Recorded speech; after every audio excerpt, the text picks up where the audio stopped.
Media network ಎಂದೆಂದಿಗೂ ನಿಮ್ಮೊಂದಿಗೆ. ವೀಕ್ಷಕರೇ ನಮಸ್ಕಾರ. ಜೀತ್ ಮೀಡಿಯಾ ನೆಟ್ವರ್ಕ್ ಯೂಟ್ಯೂಬ್ ವಾಹಿನಿಯ ವಿಶೇಷ ವಿಡಿಯೋ ನೋಡೋದಕ್ಕೆ ನಿಮಗೆಲ್ಲ ಸ್ವಾಗತ. ದೀಪ ಹಚ್ಚುವಾಗ ಈ ಒಂದು ಕೆಲಸ ತಪ್ಪದೆ ಮಾಡಿ. ಖುಷಿ, ಸಮಾಧಾನ, ಹಣ ನಿಮ್ಮನ್ನ ಹುಡುಕೊಂಡು ಬರುತ್ತೆ ಅನ್ನೋ ಮಾಹಿತಿಯನ್ನ ಈ ವಿಡಿಯೋದಲ್ಲಿ ನಾವು ನಿಮಗೆ ತಿಳಿಸ್ಕೊಡ್ತಾ ಇದ್ದೀವಿ. ವಿಡಿಯೋಗೆ ಈಗಲೇ ಒಂದು ಲೈಕ್ ಕೊಟ್ಟು ವಿಡಿಯೋದ ಕೆಳಗಡೆ ಓಂ ನಮೋ ಭಗವತೆ ವಾಸುದೇವಾಯ ಅಂತ ಕಮೆಂಟ್ ಮಾಡೋದಕ್ಕೆ ಮರಿಬೇಡಿ. ಹಾಗೆಯೇ ವಿಡಿಯೋದ ಕೆಳಗಡೆ ಇರುವಂತಹ ಜಾಯಿನ್ ಬಟನ್ ಒತ್ತಿ. ಆಗ ನೀವು ಜೀತ್ ಮೀಡಿಯಾ ಚಾನಲ್ ಮೆಂಬರ್ ಆಗ್ತೀರಾ. ಅಂದ್ರೆ ನೀವು ಮೆಂಬರ್ಗಳಿಗಿರುವಂತಹ ವಿಶೇಷ ವಿಡಿಯೋ ಹಾಗೂ ಲೈವ್ ನೋಡಬಹುದು.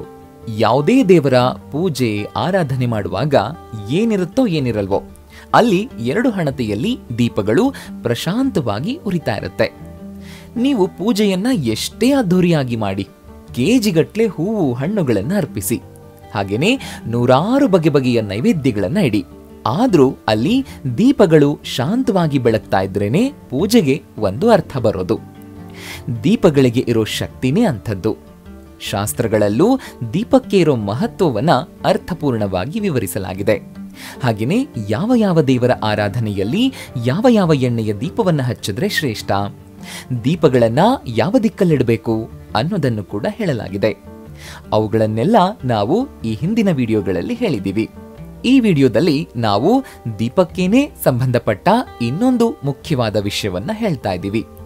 ಇದನ್ನ ನೀವು ಪಾಲಿಸಿದ್ರೆ ಸಾಕು, ನಿಮ್ಮ ಜೀವನದಲ್ಲಿರೋ ಕಷ್ಟಗಳಿಂದ ಮುಕ್ತಿಯಂತೂ ಪ್ರಾಪ್ತಿ ಆಗೇ ಆಗುತ್ತೆ. ಜೊತೆಗೆ ಸುಖವೂ ಕೂಡ ದುಪ್ಪಟ್ಟಾಗಿ ಸುಖ ನೆಮ್ಮದಿ ನಿಮ್ಮದಾಗುತ್ತೆ.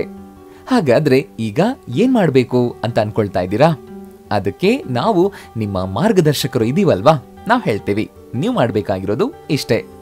ದೀಪವನ್ನ ಹಚ್ಚುವಾಗ ತಪ್ಪದೆ ಈ ಒಂದು ಕೆಲಸವನ್ನ ಮಾಡಬೇಕು ಅಷ್ಟೇ. ಅದು ಹೇಗ್ ಮಾಡಬೇಕು ಅಂತ ಅನ್ಕೊಳ್ತಾ ಇದ್ದೀರಾ? ಅದು ನಿಮ್ಗೆ ಗೊತ್ತಾಗ್ಬೇಕು ಅಂತಂದ್ರೆ ಈ ವಿಡಿಯೋನ ಕೊನೆ ತನಕ ಸ್ಕಿಪ್ ಮಾಡದೆ ನೋಡ್ಬೇಕು. ದೇವಸ್ಥಾನದಲ್ಲಿ ಇಲ್ಲ ದೇವರ ಗುಡಿಯಲ್ಲಿ ಉರಿತಾ ಇರೋ ದೀಪಗಳಿಗೆ ಇರೋ ಶಕ್ತಿ ನಮ್ಮೆಲ್ಲರ ಊಹೆಗೂ ಮೀರಿದ್ದು. ಯಾವತ್ತಾದ್ರೂ ಆ ದೀಪಗಳನ್ನ 1-2 ನಿಮಿಷ ಗಮನ ಇಟ್ಟು ನೋಡಿ.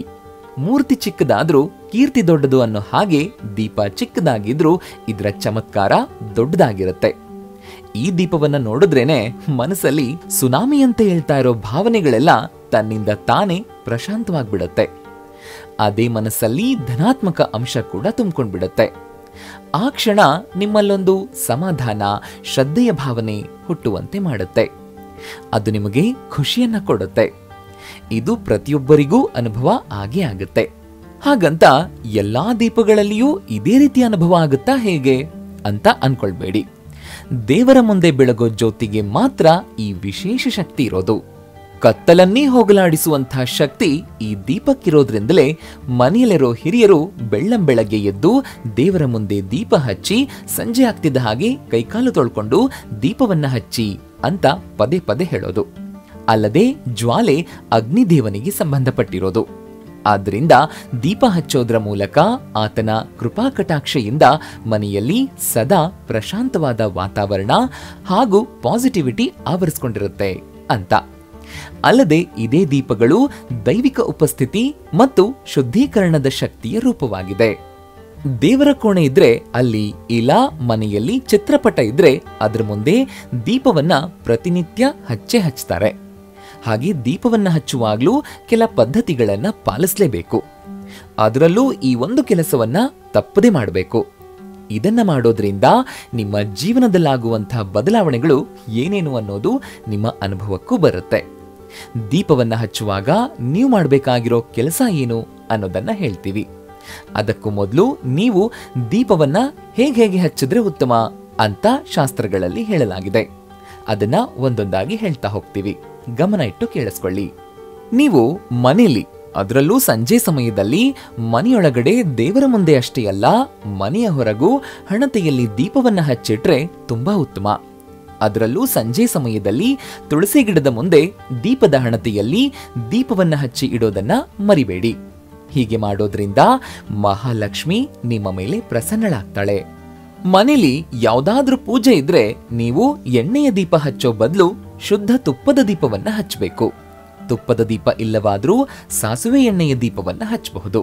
ಈ ಎಣ್ಣೆಯ ದೀಪ ಅಲ್ಲಿನ ನಕಾರಾತ್ಮಕ ಶಕ್ತಿಯನ್ನ ನಿರ್ನಾಮ ಮಾಡಿ ಸಕಾರಾತ್ಮಕ ಶಕ್ತಿ ಇರುವಂತೆ ಮಾಡುತ್ತೆ. ನಿಮಗೆ ಅಚ್ಚರಿಯಾಗಬಹುದು, ಎಣ್ಣೆಯ ದೀಪಗಳು ಆರಿದ ಮೇಲೂ ಅದರ ಪ್ರಭಾವ ಅರ್ಧ ಗಂಟೆಯವರೆಗೂ ಇರುತ್ತೆ. ಆದ್ರೆ ತುಪ್ಪದ ದೀಪ ಆರಿದ್ರೆ 4 ಗಂಟೆಯವರೆಗೂ ಪ್ರಭಾವ ಇರುತ್ತೆ. ಆದ್ದರಿಂದ ಪೂಜಾ ಸಮಯದಲ್ಲಿ ತುಪ್ಪದ ದೀಪವನ್ನು ಹಚ್ಚೋದನ್ನ ಮರಿಬೇಡಿ.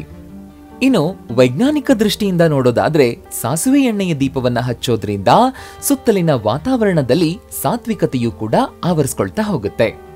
ಹಾಗೇನೆ ವಾತಾವರಣದಲ್ಲಿರುವ ಹಾನಿಕಾರಕ ಅಂಶವನ್ನು ಕೂಡ ಈ ಸಾಸಿವೆ ಎಣ್ಣೆಯ ದೀಪ ನಿರ್ನಾಮ ಮಾಡಿ ಹಾಕುತ್ತೆ. ಇನ್ನು ನೀವು ಹಚ್ಚಿರುವ ದೀಪದ ಜ್ಯೋತಿ ಯಾವ ದಿಕ್ಕಿನಲ್ಲಿ ಇಟ್ರೆ ಶ್ರೇಷ್ಠ ಅನ್ನೋದನ್ನ ನೋಡೋದಾದ್ರೆ ಪೂರ್ವ ದಿಕ್ಕಲ್ಲಿ ದೀಪದ ಜ್ಯೋತಿ ಇದ್ರೆ ವ್ಯಕ್ತಿಯ ಆಯಸ್ಸು ದೀರ್ಘಾವಧಿಯಾಗುತ್ತೆ. ಇನ್ನು ಮನೇಲಿ ಯಾರಿಗೂ ಅನಾರೋಗ್ಯದ ಸಮಸ್ಯೆಗಳು ಹೆಚ್ಚು ಕಾಡೋದಿಲ್ಲ. ಇನ್ನು ಅದೇ ದೀಪದ ಜ್ಯೋತಿ ಉತ್ತರ ದಿಕ್ಕಿನಲ್ಲಿ ಬೆಳಗ್ತಾ ಇದ್ದಲ್ಲಿ ಆ ವ್ಯಕ್ತಿ ಆಗರ್ಭ ಶ್ರೀಮಂತನಾಗಿ ಲಕ್ಷ್ಮೀಪುತ್ರ ಅಂತ ಅನಿಸ್ಕೊಳ್ತಾನೆ. ಇಲ್ಲಿ ನೀವೊಂದು ಗಮನದಲ್ಲಿಟ್ಕೊಳ್ಬೇಕಾಗಿರೋ ವಿಚಾರ ಏನು ಅಂತಂದ್ರೆ, ದೇವರ ಮುಂದೆ ದೀಪ ಯಾವತ್ತೂ ಒಂದೇ ಆಗಿರಬಾರದು, ಅದು ಜೋಡಿ ದೀಪ ಆಗಿರಬೇಕು. ಮನುಷ್ಯನಿಗೆ ಜೋಡಿ ಎಷ್ಟು ಮುಖ್ಯವೋ ಹಾಗೆಯೇ ದೀಪವೂ ಒಂಟಿಯಾಗಿರದೆ ಜೋಡಿಯಾಗಿರಬೇಕು. ಇನ್ನು ದೀಪಗಳನ್ನ ಹಚ್ಚುವಾಗ ಆ ದೀಪದೆಣ್ಣೆಯಲ್ಲಿ ಒಂದು ಲವಂಗವನ್ನ ತಪ್ಪದೆ ಹಾಕಿ. ಇದರಿಂದ ಮನೆಯಲ್ಲಿ ಯಾರಿಗಾದ್ರೂ ಚರ್ಮ ರೋಗ ಇದ್ರೆ ಅದು ಕೂಡ ದೂರ ಆಗ್ಬಿಡುತ್ತೆ. ಇನ್ನು ಈ ವಿಡಿಯೋದಲ್ಲಿ ಹೇಳಬೇಕಾಗಿರೋ ಮುಖ್ಯವಾದ ವಿಚಾರ, ನೀವು ಪ್ರತಿ ಬಾರಿ ದೀಪ ಬೆಳಗಿಸುವಾಗ ಮಾಡಲೇಬೇಕಾಗಿರುವಂತಹ ಕೆಲಸ ಇದು. ಅಪ್ಪಿ ತಪ್ಪಿಯೂ ಮರಿಬೇಡಿ. ಇದನ್ನ ಮಾಡಿದ್ರೆ ಸಾಕು, ನೀವೇ ಅಚ್ಚರಿ ಪಡೋ ಹಾಗೆ ನಿಮ್ಮ ಜೀವನ ಬದಲಾಗ್ತಾ ಹೋಗುತ್ತೆ.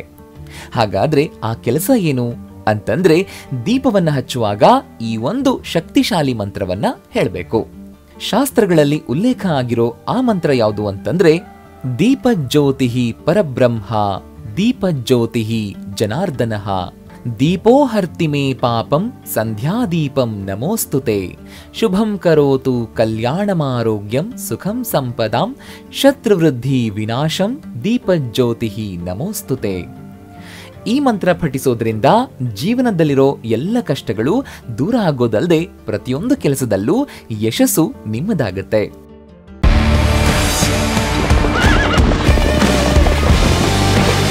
ಜೀತ್ ಮೀಡಿಯಾ ನೆಟ್ವರ್ಕ್ ಎಂದೆಂದಿಗೂ ನಿಮ್ಮೊಂದಿಗೆ.